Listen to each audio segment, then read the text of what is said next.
right, we are streaming. Let's see if we go live. Starting. It's starting. Come on, intro. And we are live. Welcome to episode 2 of Talking Heads on Craft Computing. I'm Jeff. I'm John. Thank you for joining us tonight.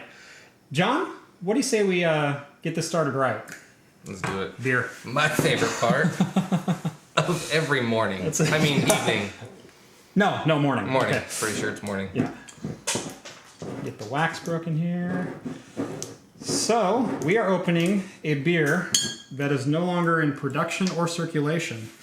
This is a 2016 barrel-aged coconut stout. It's the Pirate from Santiam. More specifically, it's called the Governor's Reserve Pirate Stout. Governor's Reserve Pirate Stout. Yeah, 11.5%? 11.5%. All right. And John has had this one before. I have not, so... Actually, I had a bottle of it about a week ago, too. Shared it with my father-in-law. Nice. Pours real thick, creamy. Yeah. Not a big head.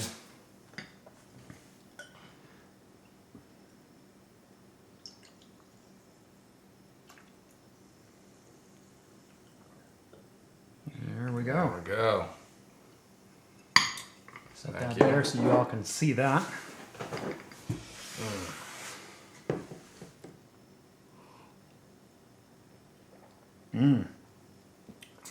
Yeah.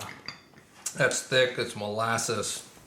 A lot of bourbon. A lot of bourbon. I mean, that's just... It is a stout with coconut, and they're just like, hey, every glass, let's just take like a shot per glass of bourbon. Yeah, no, totally. That's good. It's really good. Let's roll the intro, shall we?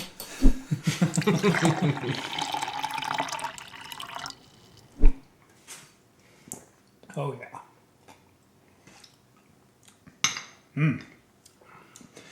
Well, while we're on the subject of beer, there was an interesting crowdfund campaign that popped up this week. I did see that. I saw a very interesting commercial. Yeah, so for those who have not seen it, let's just go ahead and watch it. I actually think it's a pretty good video, though. It's a great video. It's kind of in the same tune of Dollar Shave Club. Yes. Was what I thought of. Yeah. Factories cranking out hundreds of millions of barrels a year. A publicly traded company worth $213 billion? No. You think of this guy, Dave. Steve. You think of independence, entrepreneurshurship, worn-out cargo pants as an acceptable workplace clothing choice. You think of I'm pretty sure I've been in this brewery. Yeah, I know. Culture, putting people to work, doing something for America, apart from just putting the word on a can. Big Beer is buying up craft breweries left and right, hoping to take that independence I like this part right here. If Big Beer gets their way, you won't be able to find your favorite craft beers at your local bars, stores, and the rest of the Can we imagine just back to that small place? That's right. Big Beer wants to rob you of the power of choice. They want to muscle us out. Do these folks look muscled out to you? No, they look busy. Does Big Beer honestly think that after years of devoting our time, ourselves, and our resources into our breweries that we're just going to give up? Sell out? Throw in the towel? No, we won't. Because we love beer. We love brewing beer. And, we don't really have a lot of extra towels to throw around. Hey, it's Dave again. Fall in, Dave. We have a better plan. We're going to buy the biggest of big beers, Anheuser Busch Inbev, before they buy any more of us. You hear that, ABI? We're coming for you first. Pretty soon you'll all be working for us. It'll be like, Carnival! Craft brewers come together, there's nothing we can't do. Usually it's a big beer festival with a lot of beer and food and maybe a band and stuff. This time, we're going to take on the oppressive big beer machine before they can bleed the passion out of the independent craft brewing culture forever. Yeah. Hey, give me that. Maybe there will be a beer festival. Seriously? Those things are super fun. Those are super fun for the 75 people who watched John and I at the Brewfest. That was a good time. Even though it was the least watched video. I wasn't going to point that out, so literally you have this one last chance on my channel, John. But we can great beer, for the love of brewing great beer, and to make sure that the best beers in the world, craft beers, For such a small brewery, a lot of people fit in there. Yeah. Brewing wine. I don't believe a craft brewery has that many employees. I quite know quite a few. It's like 4 or 5 people. Yeah.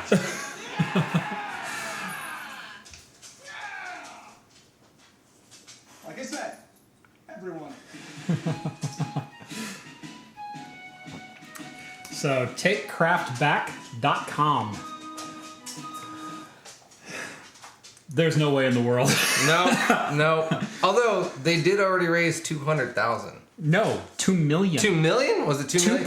$2.246 That's right, million that's right. at last I checked. Yeah. And in fact, if we, I'm going to see if I can jump onto their, Yeah, and that Website here well, real that was quick. out this morning, I believe. yeah. Here we You go. scroll down. Sorry, guys, still getting used to OBS on the triple monitor here. There we go. Scroll on down. They are at $2.29 million raised in a little over 48 hours. I believe this Yeah. launched on Monday. So they are 0.001% of the way there. You guys are getting it. I say we get it done. I mean, and really, it's 213 billion. You can cut that in half pretty easily. All you need is 51% for a hostile takeover. I mean, right? Yeah. Seriously. There were some interesting numbers posted on this. I think, yeah, Okay, yeah, they do have it on their site. right there. It's only $653 per person in the U.S. That's every man, woman, and child. If Everyone's- you donate I mean, everyone's got that. $653.37, we can buy Anheuser Busch. If we take this globally, it's $28.78 per person. Pennies. Yeah. I mean, starving kids in Africa need more. And the most fun statistic that I found was, hello Ruby,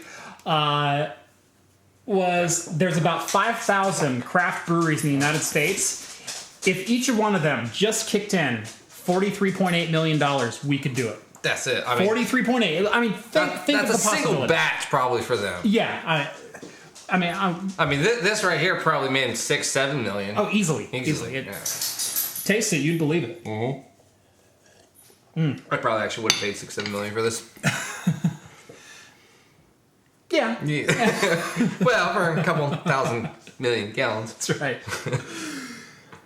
Yeah, all right. So they've got no shot. No, it's not going to happen. And actually, there's like 7 or 8 breweries backing it right now, and they're all some of the larger independent breweries. Dogfish Head is spearing it, and they're the largest independent, or second largest independent craft brewery next to Stone. Yeah. And it's not going to happen. It's not going to happen. It's a funny idea. They made a really good video. I was really impressed by really everything they've done. But and in fact, I found it through advertisements on Google searching for other things. So they're actually putting their name out there in a serious manner. I don't know if it's what their end game is. They're certainly not going to get the money. No, I think it's just a ploy for craft brewery to be more just out there for people to see it. Right, and if they're trying to get the name out or the word out that Anheuser-Busch is going around and buying craft breweries, which is a big problem. It's Yes, Yes and no. Yes and no. It is a big problem. It is to the littler guys like Santiam. They do take up some things. I do personally. I feel that when it's a business, it does come down to a business, and beer is a passion. But you put an X dollar amount on your passion, everyone's probably going to have that.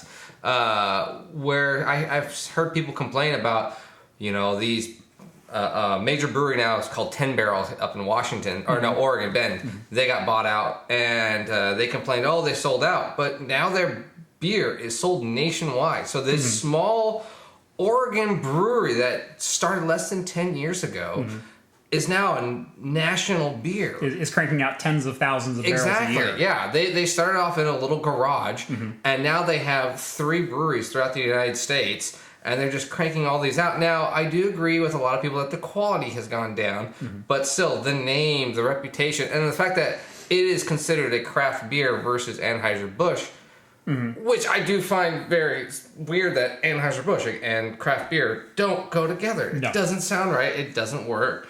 But, the cool thing about Oregon, though, is actually, I looked the statistic up, last year, 62% of all draft beer was actually craft beer sold. So there's more craft beer drunk in Oregon than there is domestic. Yes. That is why Anheuser Busch is buying it, because they actually do see the profit in it.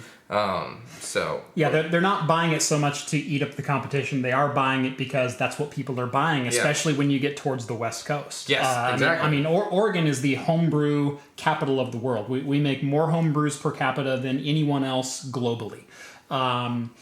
But we don't buy a lot of domestic beer here. And if Anheuser-Busch sees a market, they're just trying to corner the market in Oregon. The way you do that is you buy craft breweries. I agree with that. But, you know, I will still buy beers from that are owned by InBev. I personally try to buy more of the specialty ones, not the standardized ones. If it's a standardized one that I haven't had, I'll probably buy it just to try it. But I do remember half the time trying those beers before they were bought out, and you do seem to there's almost this love that's put into a beer that is lackluster in the big corporate ones that are just pushed out. You see a lot of this in the food chains that go national, where when you have to scale production to a certain size, when you're regional, when you're like In-N-Out Burger, for example. In-N-Out Burger is California, and in fact, they just moved into Oregon. There's a new one in Medford. They opened earlier this year, I think. Yeah. They are a very regional company. They own their own distribution network, and their food is phenomenal quality. You look at other places that have gone. I mean, let's compare them to Denny's. Throwing a name out there. Denny's is okay. They're certainly not the best burger or eggs or omelets or potatoes that I've ever had, though. No. And when you scale up production to that size, you need to make sure that they're getting the same product across the board, no matter what Denny's they go to. Yeah. And you do that, but the problem is, sometimes the quality was down here, sometimes the quality is up here. They do this when you level out that quality across the nation. And the same thing happens with craft breweries. I believe, I think so too. So, all right. That's our beer talk for today. So earlier today, let's get into the tech talk here, since I'm sure that's what some of you are watching. Hey, we have 5 watchers. Check that out. What? We are moving right along. Thank you guys for watching. And Dennis says maybe we can buy back Wicked Weed at least then. I think $2 million could get that done. Oh, yeah. I think if we buy back Wicked Weed, we're good to go. All right. Ryzen Mobile CPUs. There was an announcement earlier today that AMD is going to be holding a... Of course, my hotkeys don't work on the wrong window. There we go. AMD announced an invite-only event to announce their Ryzen Mobile processors. Kind of a big deal. Ryzen took the industry by storm in March when they told Intel, no, we're not going to be the doormat anymore. We're going to be competitive in every market that you have dominated. And mobile is kind of the next step. I mean, the Ryzen 7, Ryzen 5 desktop CPUs were the first thing, and they've turned out to be amazing values for dollar. And they've pushed Intel to speed up their release cycle on their desktop chips to stay competitive. Threadripper was released, and Intel again rushed the release of their i9s and their X299 platform. Ryzen Mobile might prove to be that next thing. And I actually have some early numbers from... stupid OBS. There we go. I have some early numbers from 3D Mark to show. And just to there we go. If you know nothing about AMD mobile processors, it's that their mobile processors are going to be an APU. That's a graphics card and CPU on chip. It's a single chip to control both. And they've done APUs before, but on the desktop side of things. The thing is, their desktop GPUs were always way more powerful than Intel's. The problem, their processors were way behind. The mobile chips are proving to be much, much more powerful. And in fact, some early benchmarks put the Ryzen 7 2700U on par with Intel's new i7 8550U, which is their quad-core 8-thread mobile desktop or mobile chip. and their AMD's mobile GPU that they're including in this APU package is putting out some pretty impressive numbers, on par with some NVIDIA discrete graphics card numbers. And if you're not familiar with NVIDIA's discrete graphics cards of this generation, they basically took desktop chips and put them in laptops. So if you find a laptop with a GTX 1050, 60, 70, or 80, that is the bona fide desktop chip that you're getting in that laptop. That's awesome. Yeah. The AMD, true to form, they're not beating the 1080, but they're competitive with the 1050 and 1060 discrete chips. The thing that they're doing, though, is the 1060 discrete chip is, I believe, a 90-watt TDP. AMD's mobile chips are 35 watts for the entire CPU and GPU all in one package. Well, I mean, that's 35 watts. That's, I mean, the heat alone right there. Yeah, the heat, the power draw. Yeah. And if you're competitive with both Intel's top chip and NVIDIA's midline chip, you're going to do some amazing things, especially if the price points come out to be competitive. I was just going to say, if their price points are even halfway decent. Yeah, I don't know if you've looked at pricing out an inexpensive gaming laptop right now, and I put those in air quotes because the cheapest gaming laptop you can get is about $1,200. I was going to say about 1,000 to 11. Exactly. There is thought that this is going to undercut a lot of those AMD of Intel and NVIDIA chips. Which would be fantastic, too. Mm-hmm. I almost wonder then if this does come out and it is a good price point, if that will then draw more of the used market down because the Intel chips will then just drop. Right. And people want to upgrade to this because it's such a cheap price because they'll know they can get either a better chip for the price. So the used market will probably spike up too. Totally. Which is good for me because I don't like paying full price. Yeah. I saw Mark earlier. I'm sorry, I don't have this slide ready. But the Skull Canyon Nook, which was Intel's flagship mobile chip, they put it in one of their Nook packages with the Intel Iris Pro graphics. The AMD chip actually beats that and beats it handily. Wow.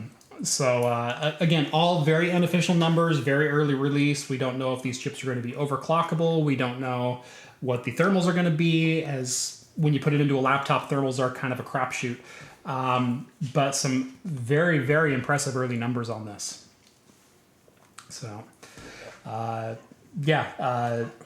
AMD may do for the laptop market what they did for the desktop market, and that is to bring Intel, even if all they do is bring Intel's prices back down into reason, I think they've succeeded. That'd be nice. Because Intel's ran away with the performance per watt in the mobile market for almost as long as they ran away with the desktop market. It's been almost a decade since AMD's had something competitive. So this could be very big news if it indeed bears out, and we'll know more on November 2nd. So, any other thoughts on that topic? No, I'm good. I was actually kind of. I like moving along. Yeah. All right. So, as I mentioned on the last episode of Talking Heads, episode 1 with Rhett, I do not address rumors on this channel, except on this show.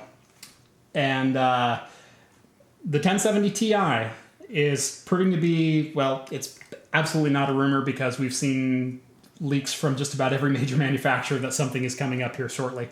I think end of the month? End of the month, October 27th, I believe. Yeah. So literally next week, we should be seeing something on the 1070 Ti. And again, the numbers that we're seeing are... interesting, though. They're interesting. So the 1070, 1080, and 1080 Ti, here's the lineup as it sits today. The 1070 Ti sits just a hair below the 1080. And it has a rumored price of $429. So that's what's gonna, if right. That is correct, that's gonna just replace the 1070. It's gonna replace the 1070, and it probably replaces the 1080 too. Well, yeah. Again, too. I mean, they're undercutting their own 1080 by $100 on MSRP. Yeah, but I guess the one thing a lot of people are asking about is if you can overclock this thing. They were asking about that. The word that I've gathered, and again, all I'm doing is Googling this like you guys are. The word that I've gathered is that the card partners, so the people who build the cards, the MSIs, the Gigabyte, the Asus of the world, they are not going to be able to offer overclocked cards from the factory beyond a certain point. That is not that the multiplier is going to be locked, it's that they cannot self-boost up to the same level as the 1080. Yeah. And so it's going to leave it up to the user to get into like MSI Afterburner or EVGA Precision Boost or something like that, and to overclock the card themselves, which a lot of enthusiast users, if you're looking at spending $430 on a graphics card, you probably do that already. Yeah. The people who buy $100 graphics cards, that's going to be new territory for them. Not saying the 1070 Ti is going to be bad by any means, but I mean, we're seeing within spitting distance of 1080 specs for $100 less. And this is all in response, again, to AMD competition. This is all in response to AMD Vega, the Vega 56 in particular, beating out the 1070 for $30 less of a price point. This is AMD or Intel, NVIDIA. There we go, if I can say the right damn name. This is all NVIDIA in response to AMD saying, you know what? We thought Vega was going to be the 1080 and 1080 Ti killer, so we came out with the 1080 Ti. It didn't even hit that level. What else we got? We could use a bunch of old 1080 chips that didn't meet spec and throw them into a new card. Okay, let's do that. And it's going to kick AMD right out of the market again. Again, I think one of my favorite points is if this does even turn out to be a fraction of what they are saying. Again, the user market for the 1070, just the standard, will drop dramatically to where I need to go and upgrade my graphics card. Right. I probably won't go and drop $400 because I don't game. I like to game, but I would what I call a seasonal gamer. I find probably one game every 6-7 months, and I love playing it for 3 months. Right. But you do that for 2-3 years. Now, a new game comes out, your graphics card does not meet the standard anymore. Right. Does not meet those specs. I have to crank everything down to the bottom now just to play, standard games that people are doing. Now, once that comes out, I can probably go buy this 1070 for $275 probably if I on a used market. No problem. But before the Ethereum craze, I bought my GTX 1070 Founders Edition for $260. Oh yeah, I mean that was a great find. Oh, it was a great find, and that was hard. That was a couple weeks on Craigslist. Yeah, but exactly. But that's going to be the normal price for those now. And that's what I'm talking about. It will be the normal price, and again, someone's going to want to probably upgrade. And he's got something there. He's like, screw it. I'll get this. I can overclock it. I'm going to basically have a 1080. I'll sell you my 1070 for $260. No, that's okay. Are you sure? How about I'll just give you more beer? Fair enough. Wait, is that the burnt one? No, that was a 1080. I'll take that one for that price. Yeah. John, I got a problem. I got a very similar problem. All right. We're not heathens. We have new glassware. Yes. All right. What are we drinking now? So this is a red IPA from Heathen, or Heretic. Sorry, Heretic. It's called Evil Twin. It is a nice malty IPA. Gonna be very dark red. A lot of bold hop flavors, but not bittering hops, and not bittering malts too. It is a very well balanced IPA. I really like drinking it.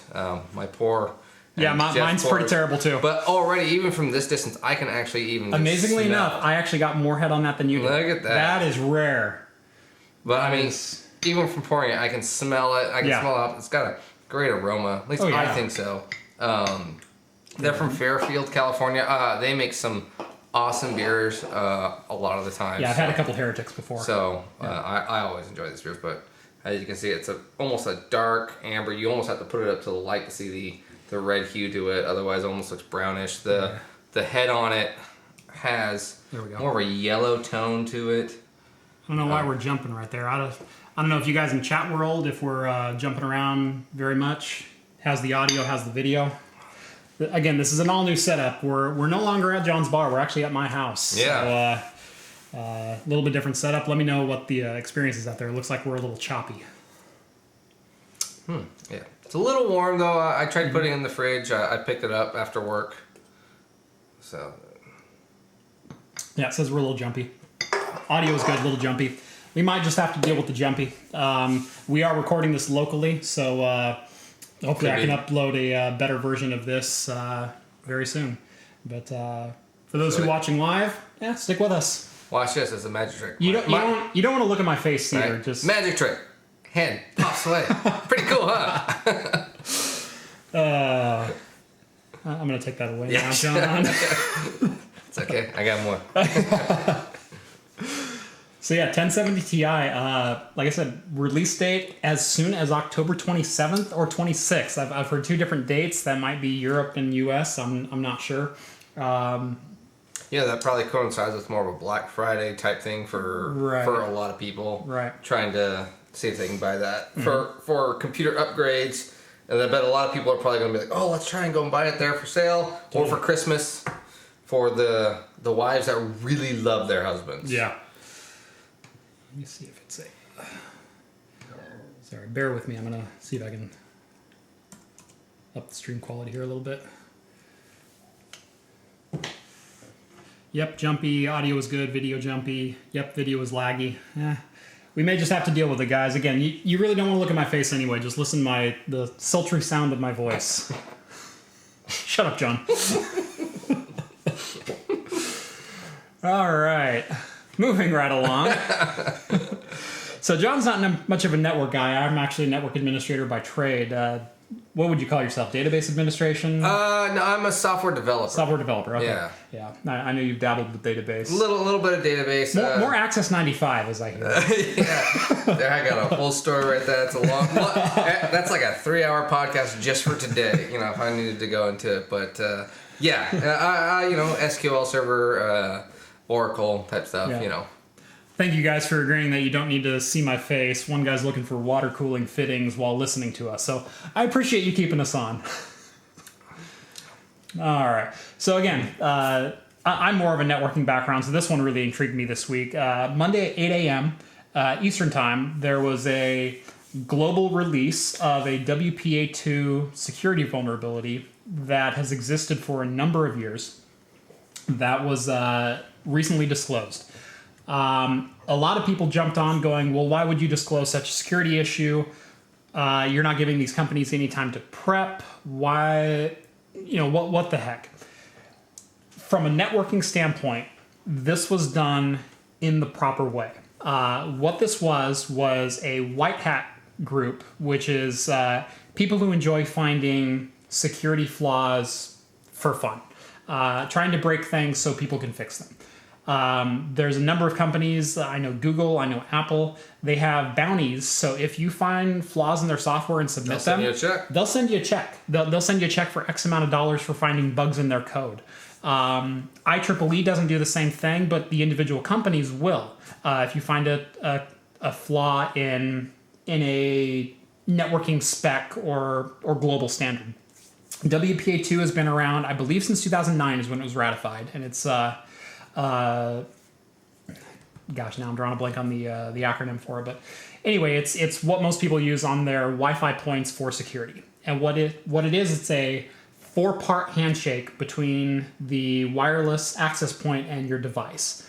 Your wireless device sends the access point a signal, says, hey, I want to join. The access point says, okay, who are you really? You send them a certificate, they send you a certificate, everyone shakes hands, everyone's happy. What this flaw is someone found out how to inject a certificate into the wireless client that was all zeros. And so instead of being a random hash from the access point, it was all zeros. The wireless device would then accept that certificate, relay that back to the access point as all zeros. The access point would then generate an all zeros access certificate, and everyone would be happy and the devices think they're connected. The problem is the device that injected that code, number one, has to be close enough to physically be able to connect to the network, but now knows that your access code is all zeros and can sniff every bit of your traffic. Mm-hmm. And this is something that if you're going to any plaintext website, they'll read every bit that's coming across there in plaintext. Even if you're going to an HTTPS-based website, which is a secure website, they can still read a good number of the bits. And if your HTTPS website has terrible security, they can start sniffing bank passwords and email passwords and things like that. Well, a lot of HTTP sites will if they're crappy, they revert back to just HTTP. Exactly. And that's exactly. where the crack was. HTTP is usually a fallback for sites that say, "Oh, my S is too busy. Go to the unencrypted screw site." it. It's fine. Right. And yes, this is a WPA1 and WPA2, as the chat is pointing out here. It affects both the handshake because the handshake is similar. WPA2 went from 128 to 256-bit encryption, or 64 to 256, I believe it was. Anyway, so that's the hack in a nutshell here. I'm going to take a drink.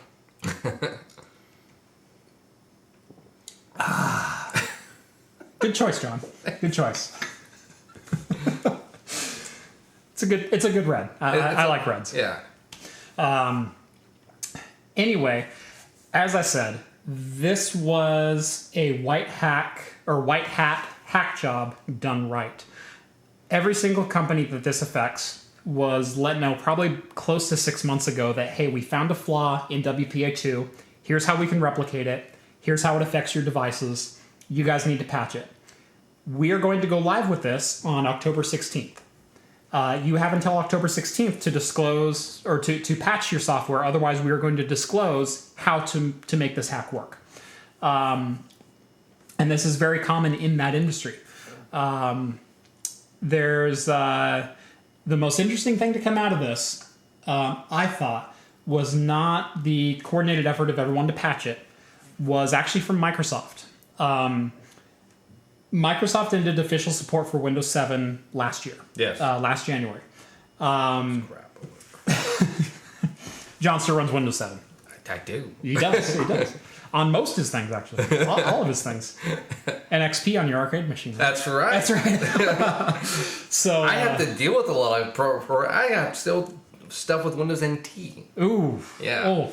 So back to the conversation. Back to the conversation at hand.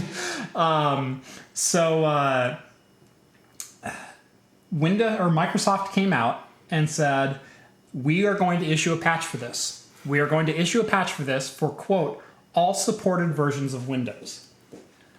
That does not include Windows 7.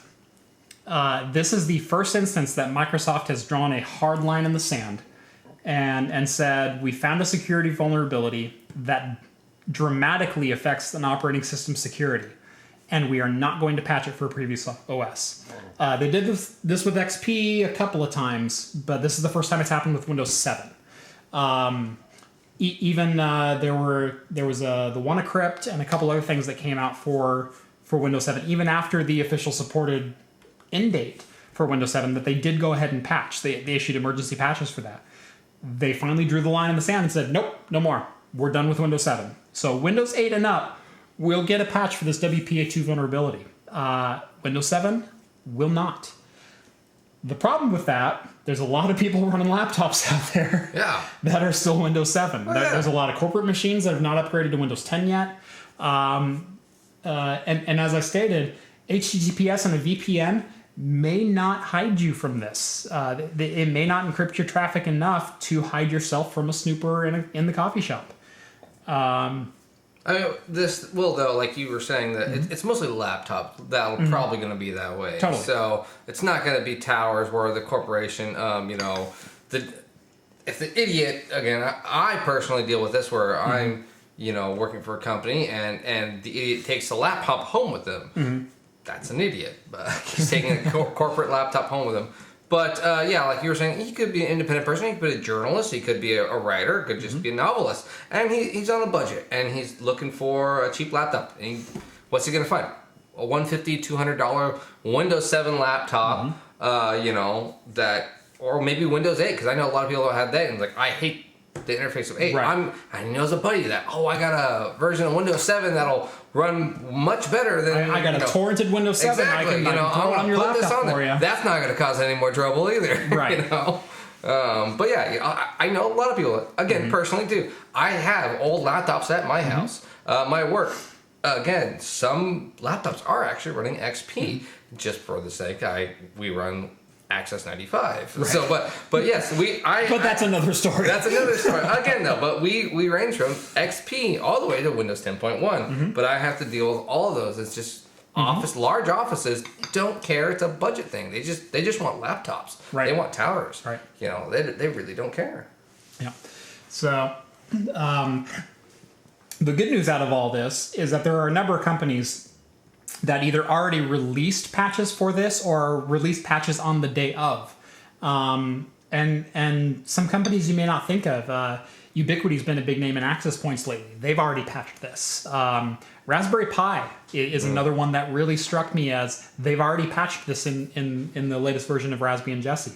And again, to bring up the Windows 7 point, the other big point is the number of Internet of Things that will never be patched. Your Samsung smart fridge, and your microwave that connects to your wireless point. I mean, though, who's gonna hack? Like, I want to know what you need for your groceries. Right, but the problem is those devices at their core typically run a version of Linux, and if you can get access to that device on the local network, you can infect other devices with malicious code within that network. And so we have to look at this as, like, from a corporate standpoint. I run a corporate enterprise, and I have to be aware of anything that's on my network and any vulnerabilities on my network. Internet of Things is a huge thing. I mean, if all of a sudden someone wants to say, oh, I got this Chromecast device. So many smart TVs, Yeah, and so many smart TVs that are no longer updated. Yeah, great point. There's a number of things that, will never be updated. So kudos to Raspberry Pi for doing that. I mean, I've got 9 of them on the shelf over there. Jeez. I've got 3 zeros, 5 Pi 1s, a couple Pi 2s, a Pi 3, and then 5 more that are out at another site. Like I said, I use these things all the time, so kudos to Raspberry Pi for updating that right away. And there's other companies. There's Arista, there's Apple, there's Google for Chromecast, but did Google update all their Chromecasts or just the ones that are currently supported? And the thing with Apple is it's only going to update iOS 11. It's not going to update iOS 9. So if you have an iPhone 5, sorry, you have a device that's vulnerable. Which a lot of kids do, right? Younger kids, because it's just hand-me-down stuff. Right, it's a hand-me-down or it's a used device. And what do kids do most of the time? Most try to say, oh, I'm on a Wi-Fi network, I don't care, I'm going to sign up, sure. Totally. I'm at the coffee shop, I just want free Wi-Fi. Oh, look, we're driving on the freeway and this truck driver right next to me has Wi-Fi. Yeah. Let's hook up to that. Yep. So let me pull up real quick the list of people who have already patched or are in the process of patching, and that's Apple. Linux is in the process of patching. Aruba, Cisco, Meraki, obviously. DDWRT, which is the Open Router project. And those cheap Chromecast clones, those are never going to be updated. Yeah, if you run Kodi, Kodi's probably going to be updated, but who knows about those Chinese Windows 10 little HDMI sticks that you got, or those Android TVs that you can get for $20. Yeah, things like that. Those are going to be holes in your home network or corporate network or whatever else. John CEO decides to buy a Chromecast. Guess what? John's hooking up a Chromecast next week. Yep. It's the way it goes, and you can stand on your soapbox and chant security all you want, but at the end of the day, these things have to work on a network. There's a lot of names on this list. Google was one that was really interesting. I don't know if you read too much into how Google's handling it. Mm-mm. They're going to have a fix ready on November 6th. And I'm speaking to Android phones, and the Linux system in particular, and that includes Android phones because they technically run Linux at their core, were particularly vulnerable to this hack. The problem with Android as a fragmented OS, and I come from someone who's an iPhone user. I'm sorry, I want my phone to work. I don't want to tinker with it. I make phone calls. I read my email. That's all I do on my phone. The problem with the Android OS is, okay. So John's going to win some fans over here. If you haven't noticed, I'm broadcasting this from the Mac I built last week. So anyway, is it too early to trigger my fan base? I'm not sure. Yeah. Anyway, The problem with the fragmented Android OS is that the individual device manufacturers are responsible for updating the Android kernels on their phones. Yep. And Google as a whole is going to update the Android kernel on November 6th. They're going to release that to manufacturers. The manufacturers may decide to either update or not update, and the problem is it's on their own timeline as when to do that. And if they're going to support that version of Android that comes out. Oh, yeah. Or, you know... or they're going to force all their clientele to be like, upgrade to the latest iPhone. Or you know, Android. iPhone, gotcha. Yeah. Just because that's the most expensive one they usually push on people. But yeah, you know, a lot of times it's, get the latest update. And then whatever frills that they throw in there that you have to do ends up breaking your phone because you have a generation older than... Right. So. And, you know, if you've got a Samsung Galaxy 8, you're probably fine. If you've got an S5 Active, which is over here on my shelf, I just want some people back. Hey! If you've got an S5 Active over on your shelf... Ain't gonna... I doubt this is going to be updated. And so, again, this is a device that's only 3 years old that is no longer going to be secure on a Wi-Fi network. You know, so this is kind of a big deal. It's a gaping hole in security. Well, don't log into your PayPal account. Jeez, Jeff. Duh. Everybody knows. I got to buy things, John. You and your Bitcoin accounts. Jeez. I am not a miner. Don't put that evil on me. Jeff has lots of Bitcoins, just letting everyone know. Hashtag not for mining. Oh, gosh. Am I ever going to have you back on the show again? I'm trying not to be on this show again.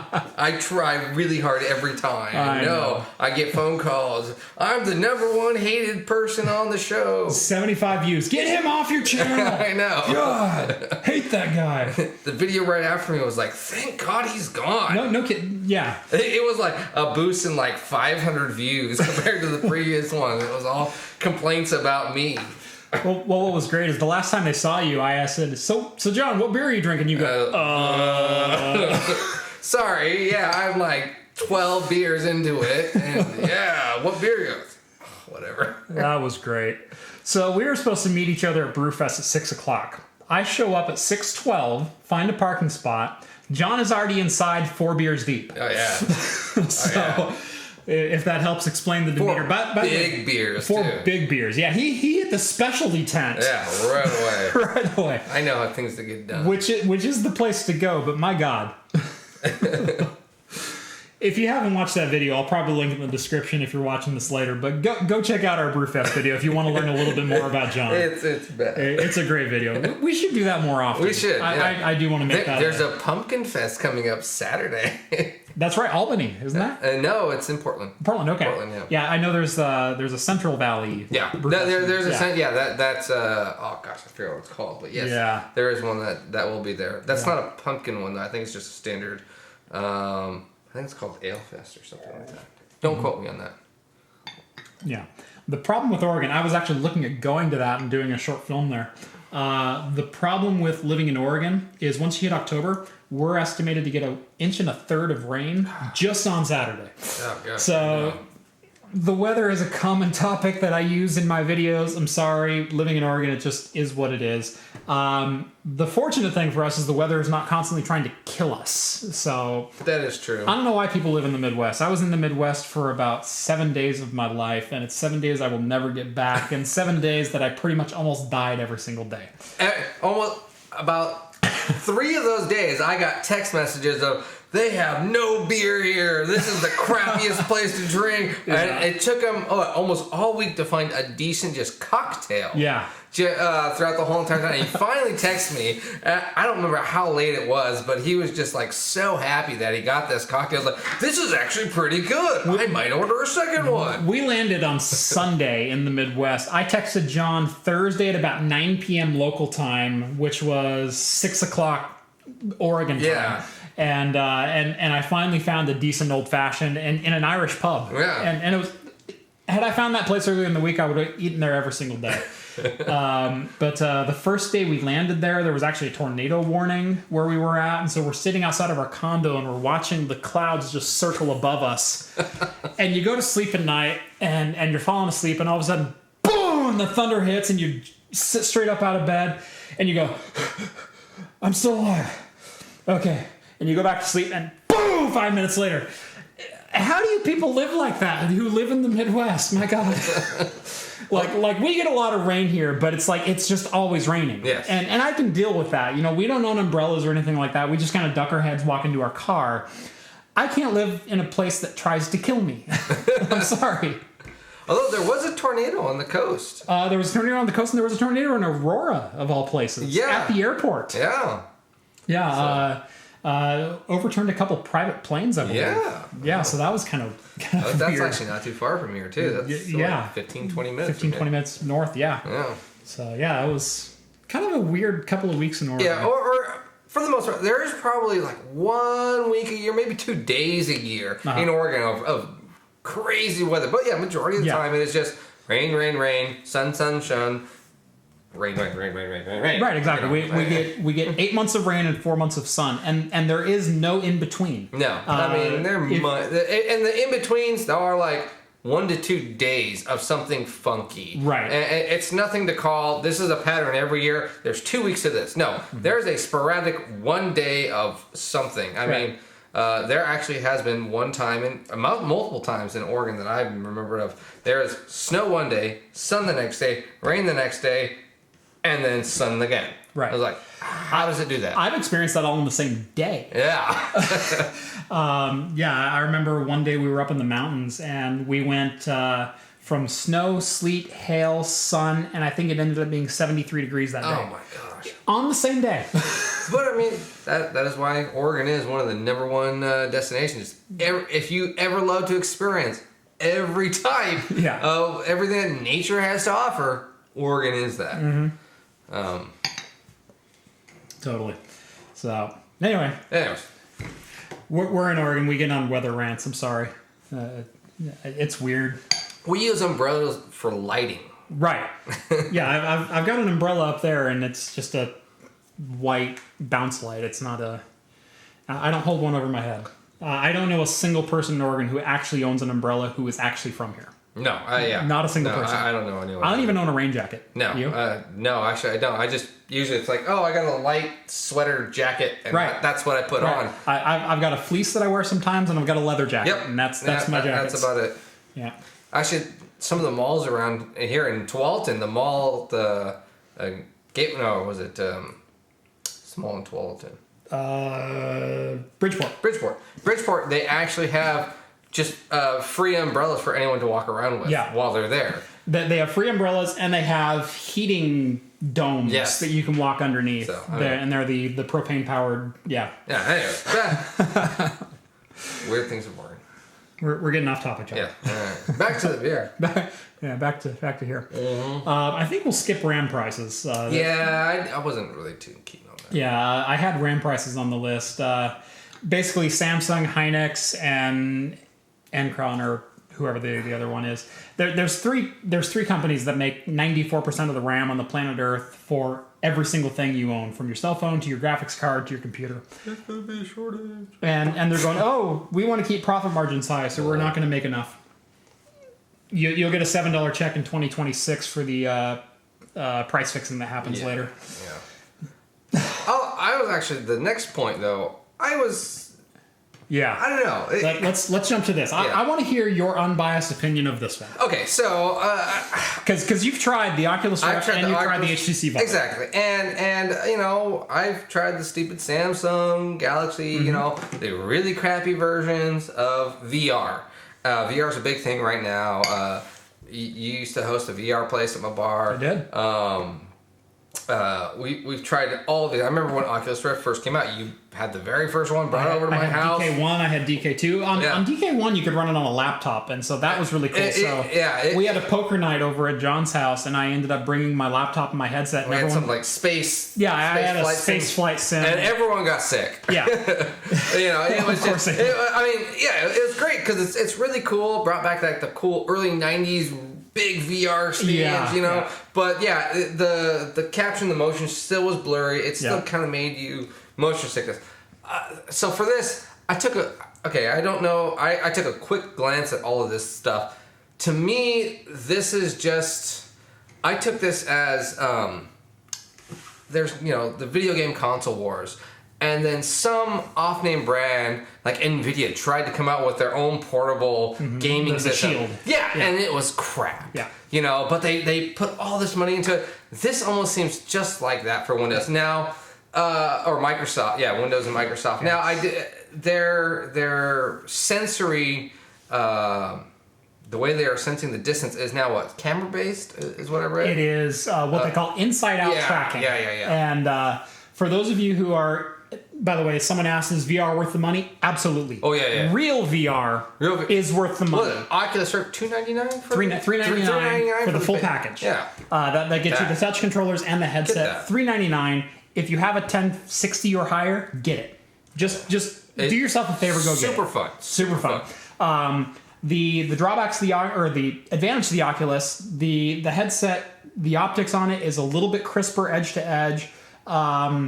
The tracking on it, not so much. I was disappointed with the tracking as far as being able to stand up and move 360 degrees. I lost tracking a number of times in a number of different setups with the Oculus. With the Vive, if you want to do full room scale stuff, so if you've got a 15 by 15 foot room and you want to move around, get a Vive. That was fantastic. Yeah. And that one's down to $599 now, I believe. That's still not which too is bad. a great price. Yeah. And again, so if you have a 1060, do yourself a favor, get yourself an Oculus or a Vive. They're both amazing products. Skip the Xbox, skip the Sony PlayStation, skip all Sony of that. VR. Yeah. But these, I mean, they're going for $399 is what the base prices are. Like you were saying, in and out. What I did was the research of that. They lose the motion, the track. Yeah. You know, for those of you who don't know, the Oculus and the Vive have sensors that are out in front of you, and they both work a little bit different ways. But it's essentially you have external sensors to your hand controls and to your headset, and you're able to track in a 360 degree space. What these guys are trying to do is they put a series of cameras and sensors within the headset and the hand trackers themselves. And it's called inside-out tracking, so there's no external tracking devices. The problem is you have to have line of sight between the controller and your headset. And on some of these devices, once you leave your field of vision, so if I pull my hands back right here, I've lost my hand tracking. Yeah. A lot of games, again, like a simple one we used to play is a bow and arrow draw. Now your hand is back here. Right. You're going to lose it. And most likely, I'm betting the game will probably have your hand right next to the glass, but you're going to feel like this. You will feel your arm back here, but you will visually see it's right here, and that's going to mess with your... Yeah, a big part of VR is what they call presence. It's seeing physical representations of yourself within VR. That blends the immersion of your brain into going, okay, I accept this as reality. I accept what I'm seeing as what it actually is. So if I'm doing a bow and arrow, or if I'm playing Super Hot or Robo Recall or any of those other games, I know where my hands are at. So if I pull my hand all the way back here, I know physically where my hand is. The problem with the Windows Mixed Reality is the headset itself won't be able to track your hand behind your head. If I lose line of sight with my hand is going to disappear. Yep. And that is going to break immersion. And the problem that I see is when these were first announced at $399, we're going, oh, that might be a great budget option for people to get into VR. Not with Oculus. But that was when the Oculus was $700 and the HTC Vive was $800. Yeah. That market has shifted significantly down to where the Oculus is now the same exact price as a Windows Mixed Reality headset. This, I think, has some advantages if you're just doing seated experiences, or even like racing. Racing would be a great thing. Racing, sword fighting, I guess. Sword fighting, those type of things. Yeah, I mean, they're simple. Well, they said that they're going to release this, especially with the new Surface Book. Which is kind of a cool little bundle. You're getting this $400 item for the family that they need a new laptop or something like that. The mom or dad got a new laptop. Right. They got the little 12-year-old son is probably going to enjoy the crap out of this. From what I understand, though, right now all the games are Windows-based games. Yeah, they're all Windows-based. Steam VR support is coming later in the year. Okay. But my biggest problem is when these were announced at $399 and the Oculus was still sitting at $599, these were a great deal. These were a great entry-level deal to get someone into VR at a lower price point. And the thing about these is they take a lower amount of computer hardware to get into them. You can play with like a GTX 1050, maybe even a 950 or something equivalent to that, because the resolution is slightly lower than the other two headsets. My problem is with the Oculus sitting at $399, it's the exact same price, and there is no benefit to these outside of not having to put a couple holes in your wall for sensors. I guess the benefit would be the portability of it. Is the fact that you have that kid and you're going on a vacation, or that screamy kid or whatever. You just have the laptop. So you just set him there, and you can take it. You don't have to drill the holes. You don't have to take this extra hardware. That's totally right. You and that kid can just sit there. They wanted to do the driving. If you had I don't know if this is multiplayer or not, optional, but depends on the software. Yeah. So you and your son could sit there and take this on a vacation if you had two headsets, and it's set up. You just pop it on, and you put your hands where you need to be, and you're good to go. You're set up. I see that as a benefit. But I do agree, if you're going to be one of those hardcore gamers, or not even, you don't even have to be a hardcore gamer, but you want to have that full experience, this is priced a little too high for that. Yes, absolutely. I think if this was closer to $250. Yeah. $250 I would probably be a buyer, and I own an HTC Vive, and I have access to an Oculus Rift. Yeah. As John said, I used to run a VR studio. I've got multiple machines running multiple VR setups. $399 is a little steep for this. Right now, I mean, that puts you above a PlayStation VR. That puts you even with an Oculus Rift. And again, if you want a full room scale setup, you're only $599 for an HTC Vive. So I'm not seeing this in the marketplace. Yeah, I mean, and if you are, HTC Vive used are going for $399. Exactly. If not even cheaper. Yeah. So I'd go with the HTC. Absolutely. So yeah, it's good points. So John touched on the Surface Books, and I think that's going to be probably our last point for the day. The Surface Book 2 was just announced. I don't know if you got a chance to play with the original Surface Book at all. Have you ever seen one? I've seen the original Surface. My wife was in the market for a new laptop. I personally wanted her to buy this because I wanted it, type of a thing. It was a little spendy at the time. They are spendy. When they first came out, and I'm like, okay, I see the base. And then I see the high-end one. I want the high-end one. Right. And again, though, I'm like, but at the same time, I don't want to pay the price for it. Right. I will say at where I work, we have bought some of these. We've bought some of these for some of our higher-ups. We bought one setup that was absolutely decked out with like a terabyte of storage and 16 gigs of RAM. Nice. And the 960M, which was the highest-end GPU you could get at the time, but i7 as well. We also bought at the same time a 4K monitor and the wireless keyboard and mouse that goes with this, and a couple other options. I think the whole package was $2,600. It's expensive. Yeah, I mean, to me, well, I'm more like, oh, she wanted just an internet browser. So right. Like, this is way beyond an internet browser. You don't need an internet browser. What are you going to use that for? Facebook and stuff? Yeah, exactly. I was like, oh, here's a crappy tablet I got for $199. You know. But she wanted something super fast, and then I was just like, ooh, I can mess with this. Yep. But this looks interesting. I do like this. Yeah. I mean, if I had the money, if I had the need for it, I would love to get one of these. If I had a business that I was constantly on the move, yes, this would be an option. If you're the Apple person, you're going to go for the iBook? MacBook. MacBook. iBook. That's G4 days. Whatever. I Apple Juice something here.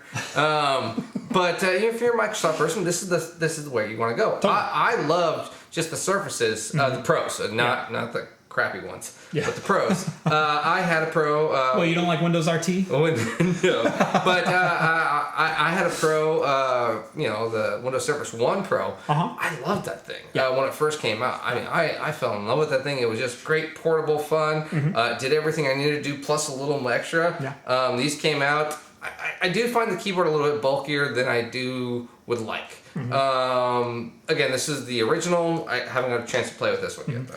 I've played with the Surface Pro 2, 3, and 4, as well as the Surface Book. I haven't played with, obviously, the new Surface Books, because you can pre-order them on November 9th, so this is going to be a little while coming. I'm a little disappointed with the price points, if I'm being honest. I will agree. It is a bit high. It's a bit high. The Surface Book 1 was a phenomenal laptop, but I can get a 960M with an i7 with 16 gigs of RAM and a 256 storage drive. I could pick that up for $16.99-ish. they're now offering the 1050 with 8 gigs of RAM and the new quad-core 8-threaded i7, which is a good chip, but for $2,000. So they upped the price $300, and they probably saved themselves some money in the process there. Maybe they're putting that new update for the W. Right. Dude, Yeah. security update, and that's what they're charging. Now with additional security. Right. You should take a marketing class, John. So I'm a little disappointed with the price points because especially they're comparing this directly above their slide showing the prices that says we're better than a MacBook Pro. They're saying we're better than a MacBook Pro. Well, no, wait. No, doesn't this, though, come with those virtual reality headsets? It does not. I thought there was a bundle that They are bundling these with the virtual reality But is that not headsets. included? That's not with the price. It is then. not included with the price. They are saying that these are mixed reality capable. Oh, that's so lame. So if I wanted a 1050, I'm looking at $23.99. That's lame. for that setup right there. Yeah, okay, I'll say that's lame. And again, these are beautiful laptops, and you kind of have to take a little bit of, oh my gosh, you can get such a better gaming laptop or such a better gaming desktop for the same price. It's the same argument with the MacBook. The MacBooks are unequivocally one of the industry standards for this is a good laptop. And it'll last you. And it will last you 8 to 10 years. Yeah. I know people who are still running 2009 MacBook Pros because they are unibody aluminum. They didn't knock them around too much, and they still run. This will be that same style laptop for you. At $32.99 for 1 terabyte, 16 gig on an i7 and a GTX 1060, I'm a little underwhelmed, if I'm being honest. I know there's some touchscreen functionality in there. You know. Well, I think they're going off the touchscreen and the tablet part of taking it apart. Right. It is now portable, or folding it to just be completely reversible. Where the MacBook does not do that. Right. I think that's what they're trying to grab people at. When I had the Surface, I did love the fact I could take it off. It is a tablet. That was fantastic for me. I don't know if it's that big of a price jump comfortability for me. Right, and again, Apple has not updated their MacBook Pros in some time. Yeah, so they're still running, I believe, 2 or 3 generation old hardware at this point, and you can't get anything close to a GTX 1060. So yes, this is better. Yeah, okay, a better deal. But so then they'll probably will come out. I'd say next year, first quarter next year, maybe second quarter latest. What will the price point of that be? The new MacBook Pro, who knows? Yeah, right. Right. And the thing is, Microsoft is marketing themselves right now to be the anti-MacBook Pro. If you want a MacBook Pro but you don't want a Mac, get a Surface Book Pro. I mean, that's what they both do, though, all Right. the time. Is Right. the MacBook was don't get a laptop, don't get this. Right. We Right. have this. Right. Although Careful, John. Careful. USB compatible. Oh, throw a USB-C in my face, will ya? What are those things called? Like, Oh, I am a dongle whore. yeah, exactly. I don't even have a Donkey Kong. MacBook Pro. I don't even have a MacBook Air. I have a MacBook. Yes. I have the redheaded stepchild of all laptops everywhere, and I don't have the base model. I got the i7 that was, I think, $1,750.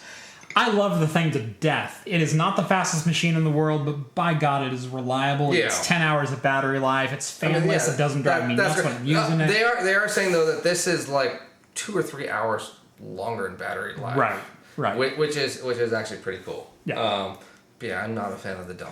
Yes, but for $32.99, That's ridiculous. That price, if it was $500-$600 cheaper, oh my God, that would be a steal. if the 1 terabyte 16 gig was at the $24.99 price Exactly. point, you blow Apple out of the water. Oh yeah, you'd be selling out left and right. But even 3 generation old Intel mobile hardware, there's not been a lot of progression, again, because of no competition. If we want to reach this all the way back to pull one off for just you, God, Well, we're about to close. we're not about to close. Doesn't mean I can't pour myself another beer. It's like we can't close with no beer in it. I know.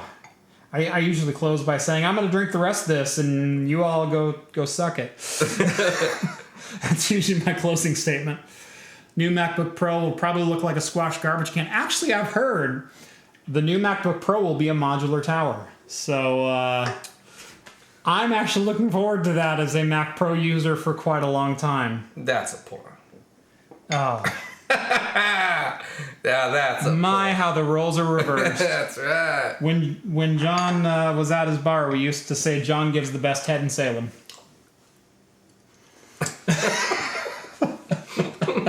And I think this is a good place to end it. Thank you, John, for joining me. Not a problem. All right. Thank you all for watching the stream. It's a lot of fun. This will be a weekly show every Wednesday, 8 p.m. Pacific. Leave your comments down below if you watch the video again. Make sure to hit that like button on the way out if you're watching this post. And as always, we'll see you next time. And I'm going to drink the rest of this and suck it because you're not. Thanks, guys. Appreciate it.